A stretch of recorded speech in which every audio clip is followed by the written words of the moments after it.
ಸರಿ, ಯಾವಾಗ ಅಂದರೆ ಬಹುತೇಕ ಹುಚ್ಚ ಸಿನಿಮಾ ಯಾವಾಗ ರಿಲೀಸ್ ಆಗ್ಬೋದು? ಜೊತೆಗೆ ಸುದೀಪ್ ಅವರು ಏನಾದ್ರು ಮಾತನಾಡುವಂಥ ಸಾಧ್ಯತೆಗಳಿದೆಯಾ? ಯಾವಾಗ ರಿಲೀಸ್ ಮಾಡುವಂಥದ್ದು, ಎಷ್ಟು ಥಿಯೇಟ್ರಲ್ಲಿ ಅನ್ನೋಂಥದ್ದು? ಇಲ್ಲ, ಎಲ್ಲ ಸ್ವಲ್ಪ ದೊಡ್ಡದಾಗೆ ಮಾಡ್ತೀವಿ. ಆಗಸ್ಟ್ ಫಸ್ಟ್ ವೀಕ್ ಇಲ್ಲ ಸೆಕೆಂಡ್ ವೀಕು. ಮಲ್ಟಿಪ್ಲೆಕ್ಸ್ ಇಲ್ಲ ಅವಾಗ. ಈಗೆಲ್ಲ ಮಲ್ಟಿಪ್ಲೆಕ್ಸ್ ಮಾತಾಡ್ತಾಯಿದ್ವಿ, ಮಲ್ಟಿಪ್ಲೆಕ್ಸ್ ಮಾಡೋಣ ಅಂತ.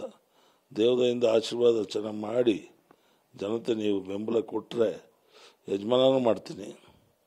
ಅದರಿಂದ ಈ ಬರೋ ಪಿಕ್ಚರ್ಗಳು ಯಾವ ಬಂದು ಯಾವುದು ಓದು ಅಂತ ಗೊತ್ತಿಲ್ಲ ನಿಮಗೇನೆ, ಆಡಿಯನ್ಸ್ಗೆ, ಅಭಿಮಾನಿ ದೇವರುಗಳಿಗೆ ಗೊತ್ತಿಲ್ಲ.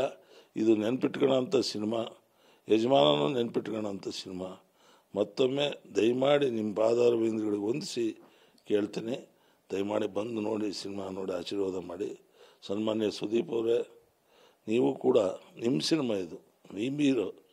ನಮ್ಮ ಬಗ್ಗೆ ಬಿಟ್ಬಿಡಿ, ನಮ್ದು ಏನಿದ್ರು ನಮ್ಮ ಸುದ್ದಿ ಬೇಡ. ಈ ರೆಹಮಾನ್ ಪ್ರೊಡ್ಯೂಸರ್ ಅಂತಾರೆ ಅಷ್ಟೇ, ಲಾಸ್ಟಿಗೆ ಕಾರ್ಡ್ನೇ ಬರುತ್ತೆ ಹೆಸರು. ಆದರೆ ಹುಚ್ಚ ಅಂದಟ್ಟಿ ಸುದೀಪ್ ಸಿನಿಮಾ ಅಂತಾರೆ, ರೆಹಮಾನ್ ಸಿನಿಮಾ ಅಂತ ಯಾರು ಹೇಳಲ್ಲ. ದಯಮಾಡಿ ನಿಮ್ಮ ಕೂಸಿದು ಇದು ಮತ್ತೆ ತೆರೆಗೆ ಬರ್ತಿದೆ.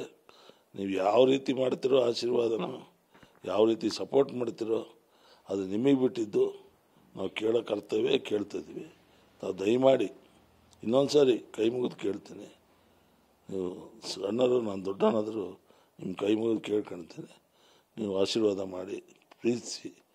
ನಿಮಗೆ ದೇವರು ನಿಮಗೂ ಒಳ್ಳೇದು ಮಾಡ್ತಾನೆ. ಯಾಕಂದರೆ ನಿಮಗೆ ಲೈಫ್ ಕೊಟ್ಟಂಥ ಸಿನಿಮಾ, ನಾನು ಲೈಫ್ ಕೊಟ್ಟಿದ್ದಲ್ಲ, ಹುಚ್ಚ ಲೈಫ್ ಕೊಟ್ಟಿದ್ದು, ಸಿನಿಮಾ ಲೈಫ್ ಕೊಟ್ಟಿದ್ದು, ಜನತೆ ಲೈಫ್ ಕೊಟ್ಟಿದ್ದು. ಜನತೆ ಆ ರೇಂಜಿಗೆ ನೋಡೋಷ್ಟೊತ್ತಿಗೆ ಹುಚ್ಚ. ಆ ಹುಚ್ಚ ಹಂಗೆ ಓಡಿದ್ದಕ್ಕೆ ನೀವು, ಆ ಹುಚ್ಚ ಹಂಗೆ ಓಡ್ದಂಗೆ ಮಾಡಿದ್ದಕ್ಕೆ ನಾನು. ಇದೆಲ್ಲರದು ಬಿಟ್ಟುಬಿಡಿ ದಯಮಾಡಿ. ಇನ್ನೊಂದು ಸರಿ ಹೇಳ್ತೀನಿ, ನೋಡಿ. Thank you sir.